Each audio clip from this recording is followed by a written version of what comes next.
Good evening, everyone. One thing, when we finish Nehemiah, I've gotten 5 suggestions, and those are going to be picked from if I don't have any more suggestions for class. So you've still got a week or two to let me know. By the way, I'll give you the ones I've got. First one is Haggai, Zechariah, and Malachi, which are the 3 prophets that have to do with 3 returns. Second one was Paul's missionary journeys from the book of Acts. Billy suggested Romans. I had a suggestion to do the minor prophets, which is quite a long study, but and the last one, I had a request for Revelation.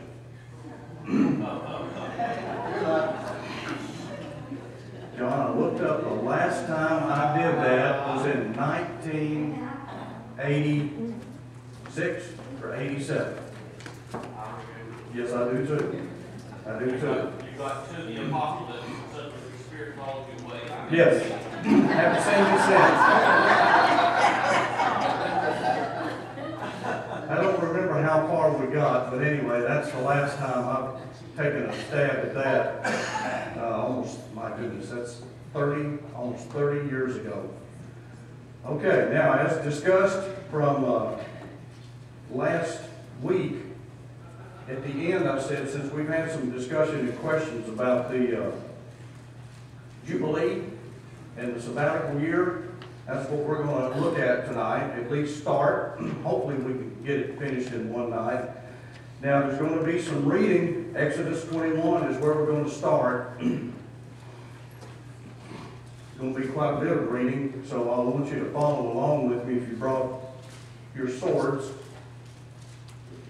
Exodus 21 verses 2 through 6. Now this, Exodus 21, is the very next words, the very next chapter after Moses gives the 10 Commandments in Exodus 20. And so it was given very, very early in the law-giving plan of God. It says, if you buy a Hebrew slave, he shall serve for 6 years. But on the 7th he shall go out as a free man, without payment. If he comes alone, that is, if he comes into the house as a slave alone, he shall go out alone, that is, when he is set free, for whatever reason. If he is the husband of a wife, then his wife shall go out with him. That is, if he comes into the relationship as a servant, married, then she can go when he goes. However, verse 4, if his master gives him a wife after he's taken in, and she bears him sons or daughters, the wife and her children shall belong to her master, and he shall go out alone. Now you understand why some men might make the decision to serve their master rather than be set free. Because if it's this last case in verse 4, you're losing your entire family. Is that forever? Yes. Yes. They are the property of the homeowner, the house owner. Yes. Verse 5, and this takes us into some ground we've just recently plowed. But if the slave plainly says, I love my master, my wife, and my children, I will not go out as a free man, then his master shall bring him to God, which I take to bring him to the door of the temple. Then he shall bring him to the door or the doorpost, and his master shall pierce his ear with an awl, and he shall serve him permanently. So we've gone across that before, but I didn't realize until I got this study together this week how early the law of the 7 years sabbatical was, and how early it was the process of running an awl through a man's ear and then nailing him to a doorpost, make it official that he was your slave. Now, the second thing I did was to run a concordance on the word Jubilee, and we're going to take it roughly in that order in just a moment. The next reference I'd like you to look at is 2 chapters later, Exodus 23, 10, and 11. says, Exodus 23:10, you shall sow your land for 6 years and gather in its yield.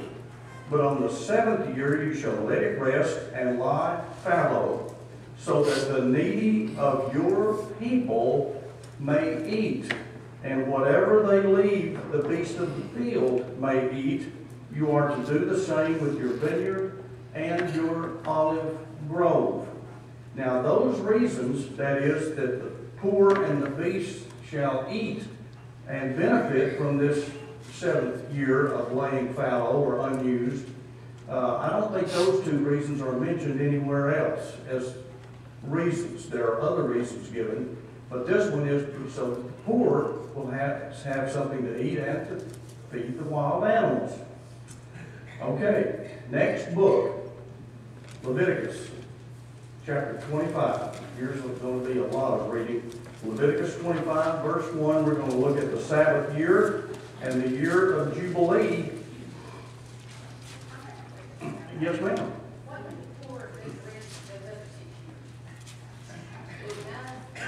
I suppose they were provided for by all the other laws that were designed to take care of the poor, because there were regulations to keep people from being poor. And we're going to look at one of them tonight, the main one, to keep the land free of poor people. God wants people to be free. He doesn't want them to be slaves or servants either one. He wants them to be free. And these laws about the year of the Sabbath, and specifically the year of Jubilee, is designed to make that possible. Exodus 25, verse 1. Follow along if you please, and if I'm going too fast, just yell.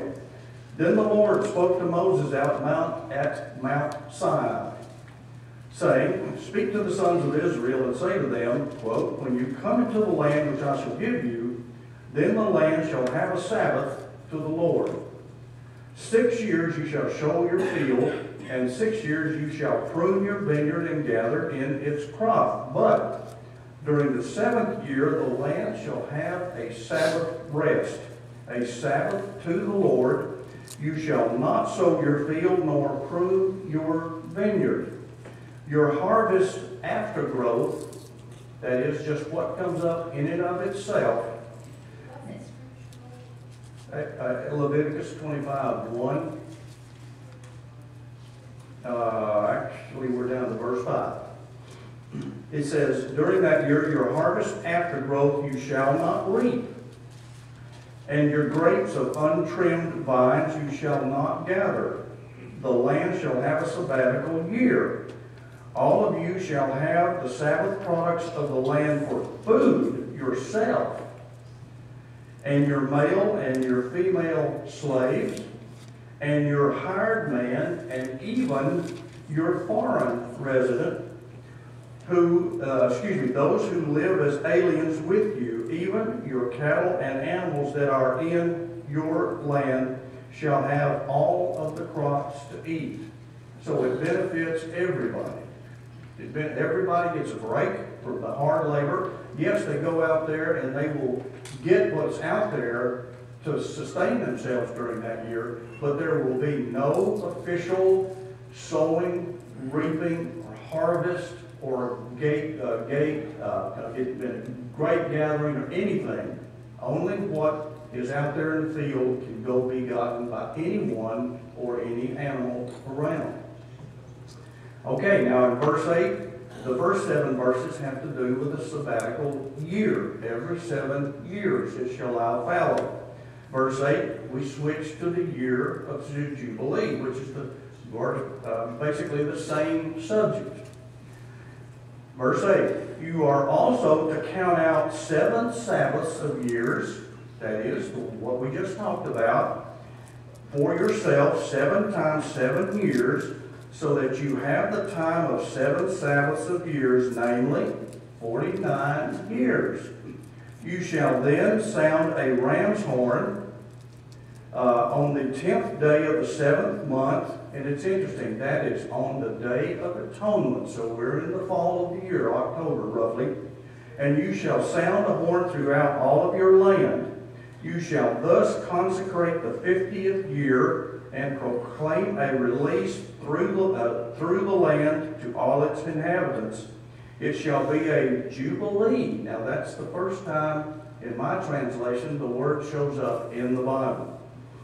It shall be a jubilee for you, and each of you shall return to his own property, and each of you shall return to his own family.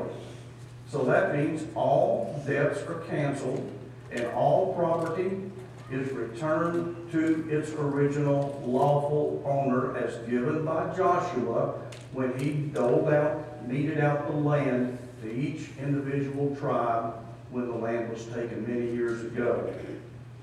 Verse 11, you shall have the 50th year as a jubilee. You shall not sow, nor reap its aftergrowth, nor gather in from its untrimmed vines. For it is a jubilee, it shall be holy to you. You shall eat its crops out of the field. But that's not an official sowing and reaping and gathering. It means that what's left out there is for anybody to eat. The poor, the animals, and the owner and his household. Verse 13, on the year of Jubilee, each of you shall return to his own property. That means it comes back to you if you had to sell it for some reason. If you make a sale to someone else of this land, and I'm adding my words here sometimes, to your friend or buy from your friend's hand, you shall not wrong one another, that is, in this transaction. Corresponding to the number of years after the Jubilee, you shall buy from your friend. He is to sell it to you according to the number of years of crops. So in essence, what he's saying is you are leasing the land for its crops. Now, if it's 25 years until the Jubilee, and the land is worth $100, what would the man buy it for? $50. If the Jubilee is 5 years away, it would be even less because you're only renting or leasing the land and getting 5 crops. So it all depends upon the timing. If you buy it the year after the Jubilee, you're going to pay almost full price because you're going to have it in your possession. That number of crops is going to be 49. So you're going to pay more for the land. Is everybody square on that? And then in essence, it's a lease, a crop lease. Verse 16, in proportion to the extent of the years, you shall increase its price, and in proportion to the fewness of the years, you shall diminish its price, for it is a number of crops that he is selling you. And what is God trying to say here? This land's not going to be yours. It's going to go back to the owner. So you just actually are buying crops that you're going to sow and reap yourself. So you shall not wrong one another, but shall fear the Lord your God, for I am the Lord your God. Verse 18, you shall observe my statutes and keep my judgments, so as to carry them out, that you may live securely in the land.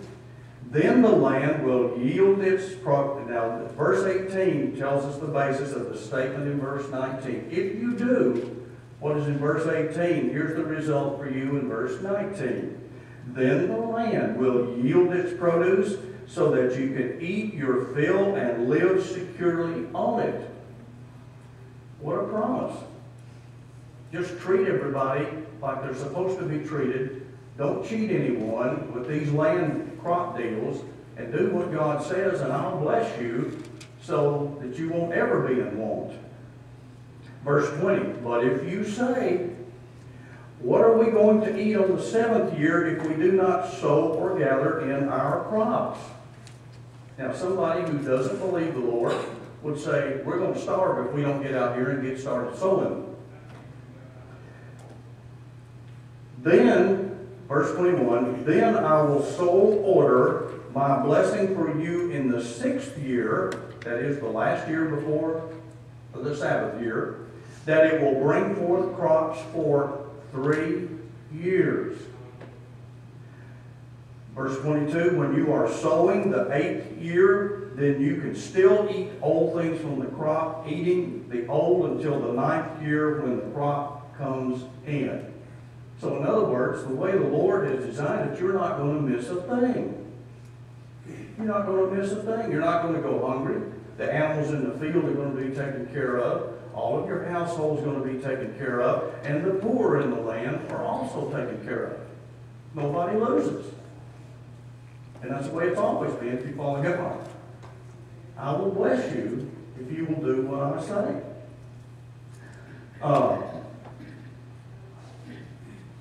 Let's see.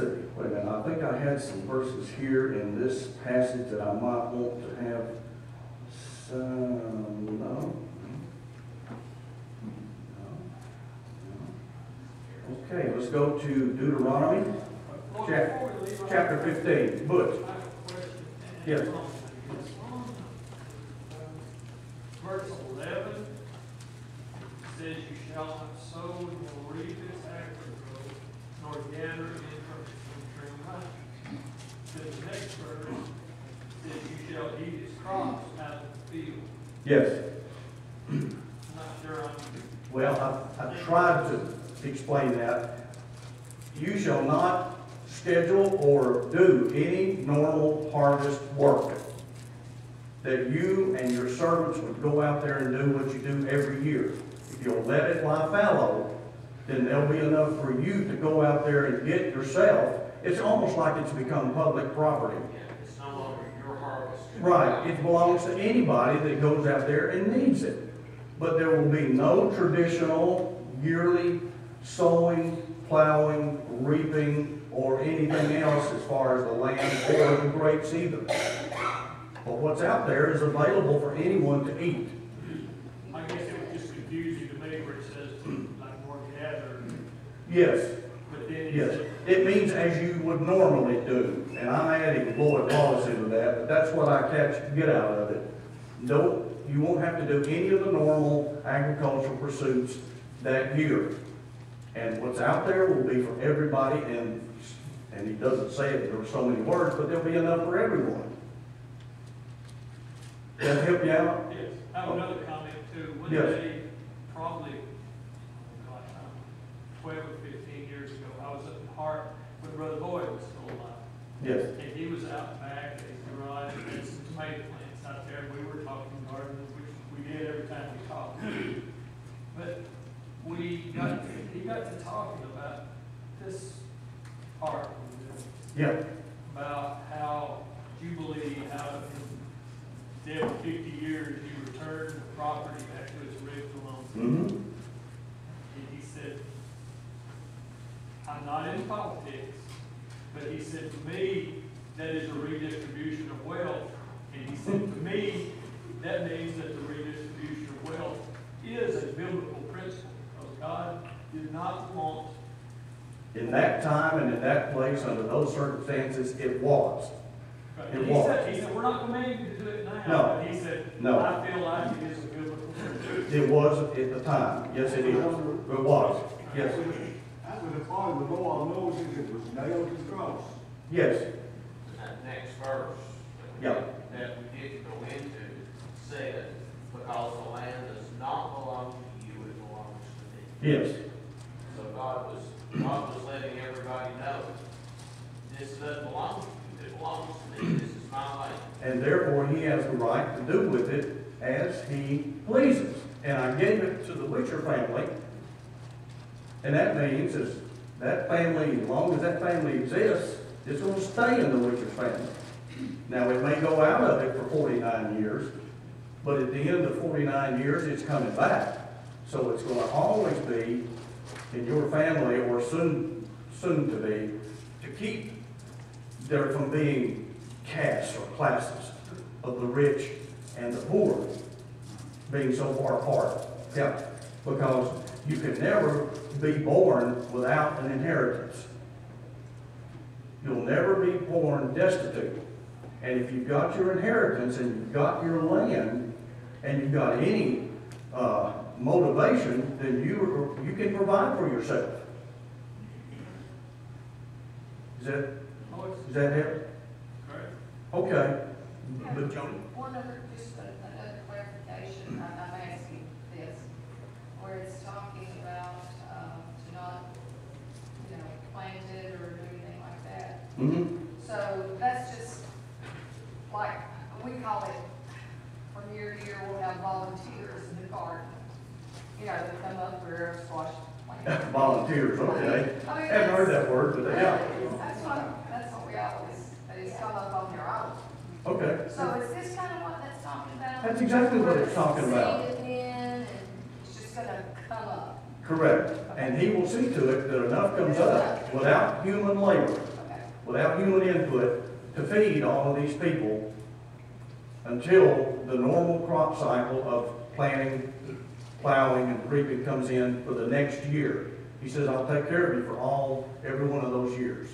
Yes, you're right. I call it spontaneous, just what comes up of it on its own.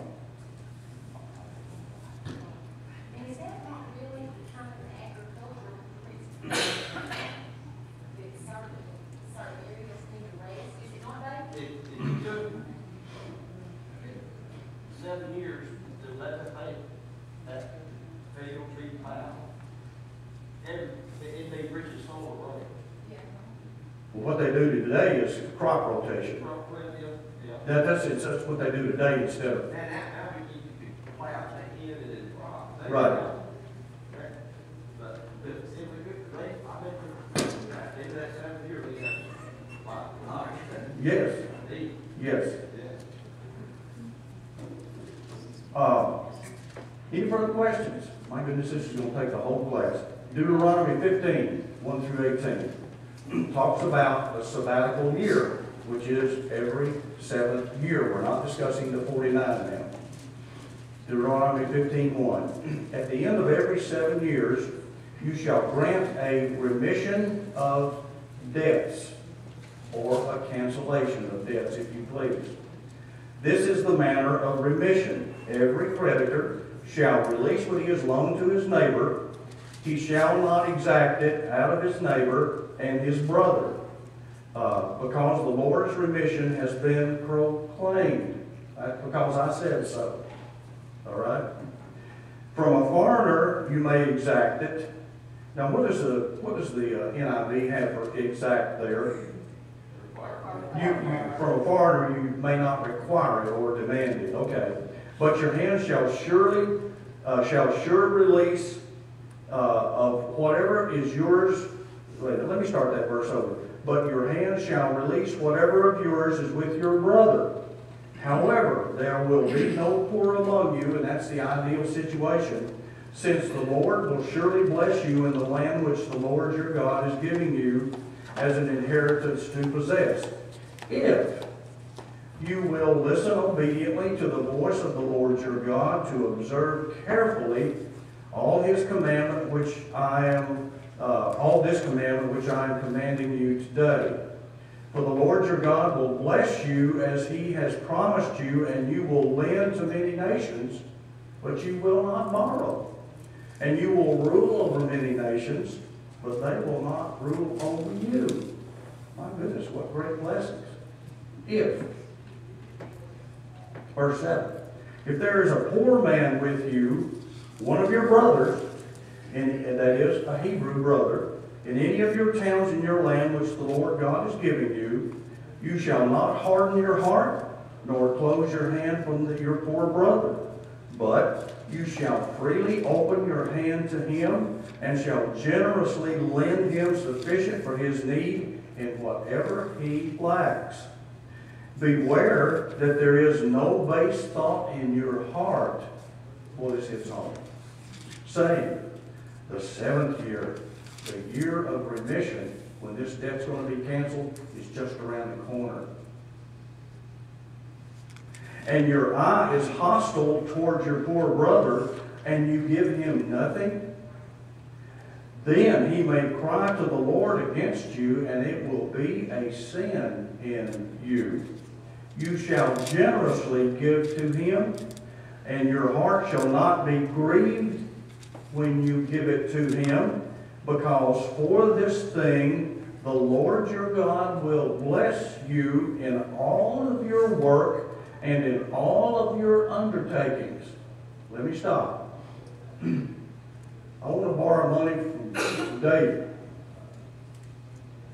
Jubilee, the 7th year is next year. David says, if I loan Lloyd that $100, that debt's going to be canceled in 12 months, and I'm just not going to do that. And I cry out to the Lord, He'll take care of it for me. If he cries out to the Lord, what does it say? It will be a sin in you. Verse 10, you shall generously give to him, and your heart shall not be grieved when you give it to him for this thing, that is, if you will go ahead and lend the money, knowing that you're not going to get it back, because the 7th year is just around the corner, say next month, and you know that debt's going to be wiped out. Well, what's the Lord going to do in that case for you if you go ahead and lend the money? Because for this thing, that is for you lending your brother the money anyway, the Lord God will bless you in all of your work and in all of your undertakings. That means you're not going to miss the $100. You'll never miss it. I will bless you and see to it that you are taken care of. Give your brother the money.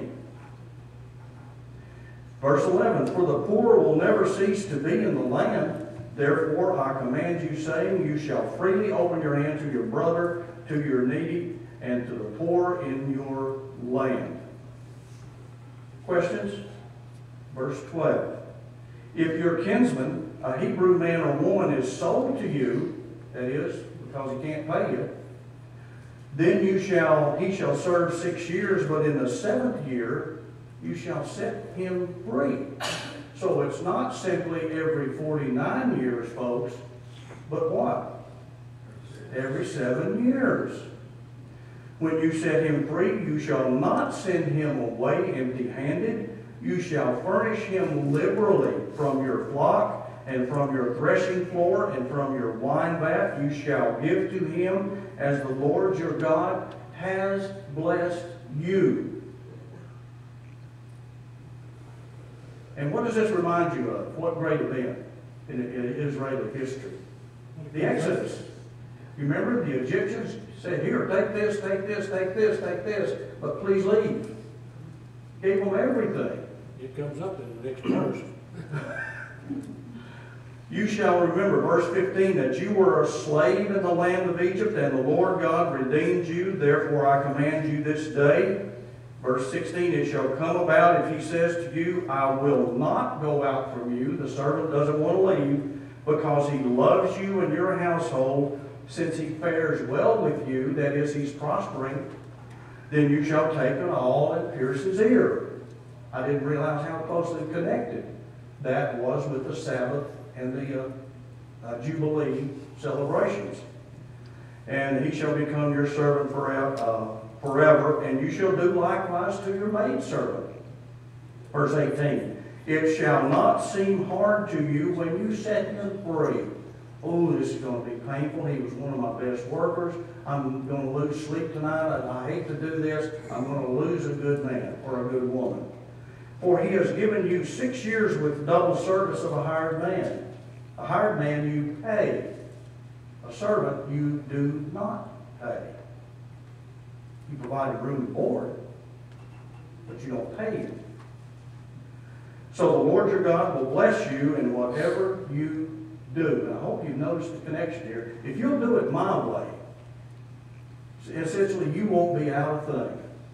And the poor will be taken care of.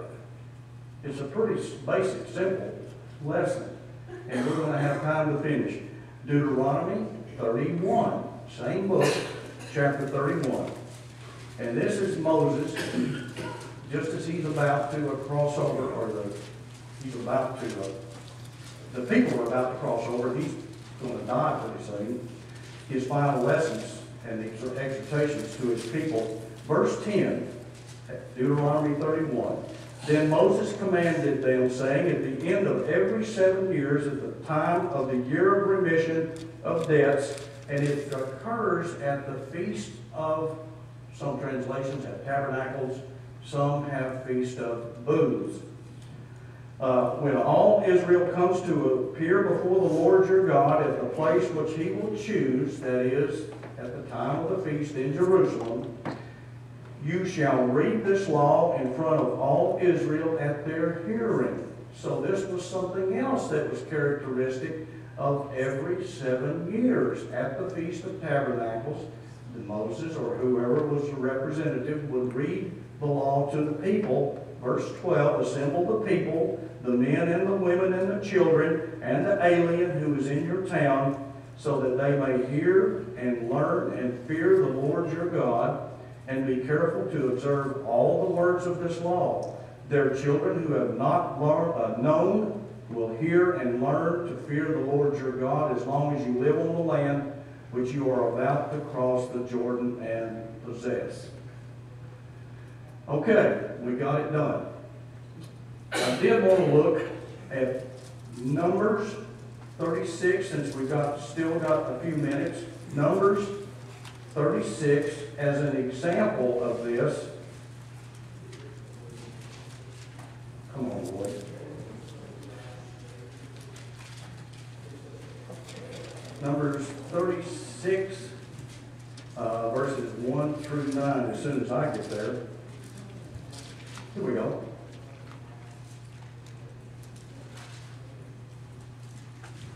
And the heads of the father's household of the family of the sons of Gilead, the son of Machir, the son of Manasseh, of the families of the son of Joseph, that's who came near and spoke before Moses and before the leaders, the heads of the father's household of the sons of Israel.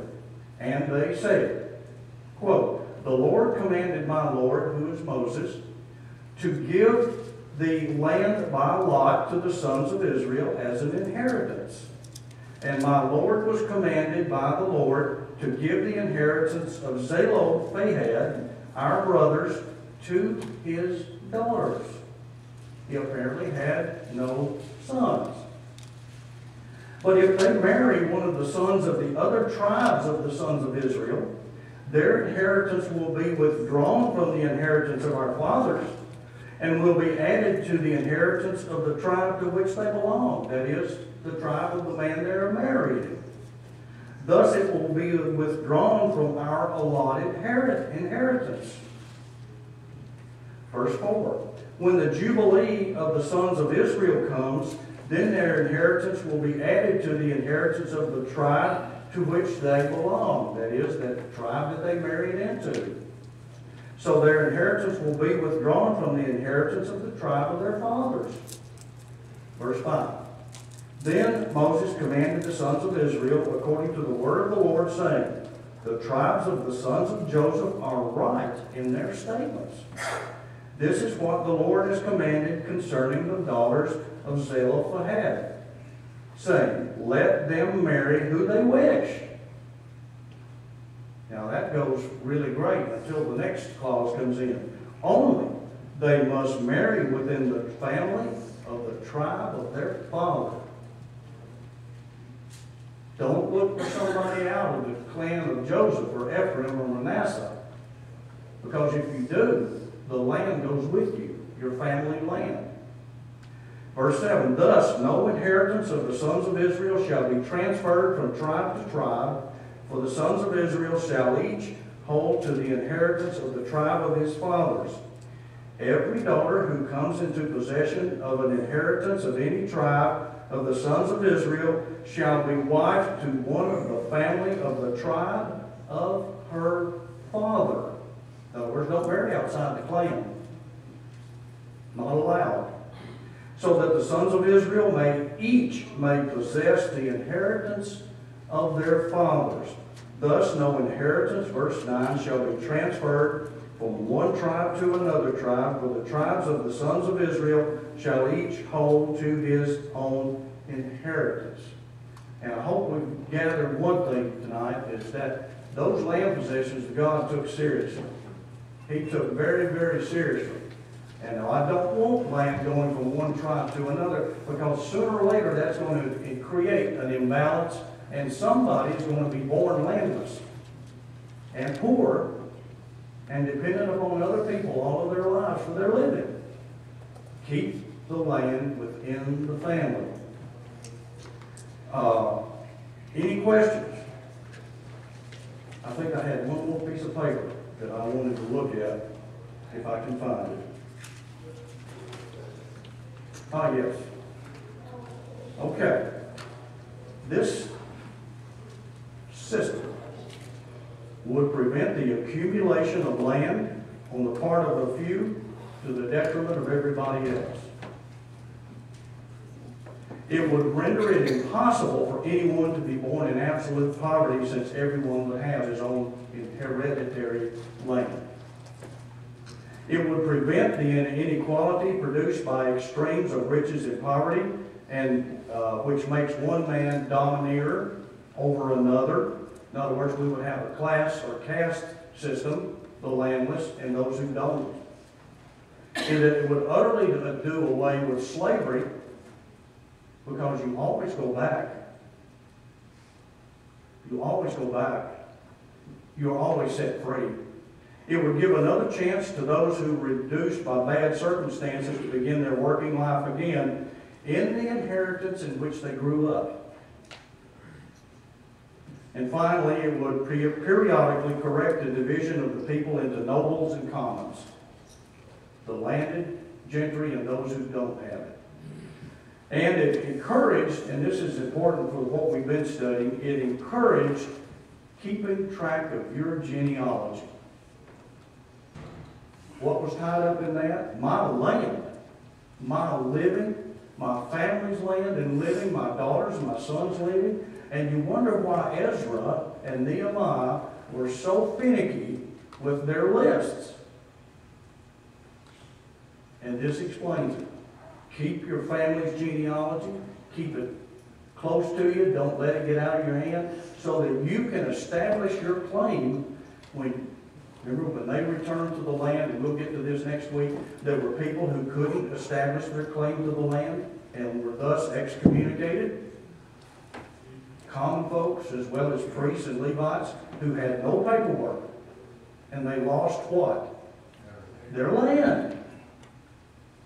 So yeah, it's a pretty hard list of names that are very difficult to understand. But hey, there's a purpose for it. A very important, vital purpose for this society in that day and in that time. Okay, I'm through preaching. Anything else? That was destroyed when the temple was destroyed. All those records, they couldn't identify the temple. Any questions on the Jubilee or the sabbatical year? Now, there's some verses on it occasionally in other spots. Sometimes the prophets might mention it, but this is the gist of it that you got tonight. All right? Let us dismiss to a word of prayer. Lord, help us to learn that you're always looking out for our best, that you always do and tell us what is best for us, that your word will keep us in line, keep us being people that we should be. And we thank you for the message that you have given to Israel and to us today. And help us to always remember, never forget, that your word is for our good. In Jesus' blessed name, amen.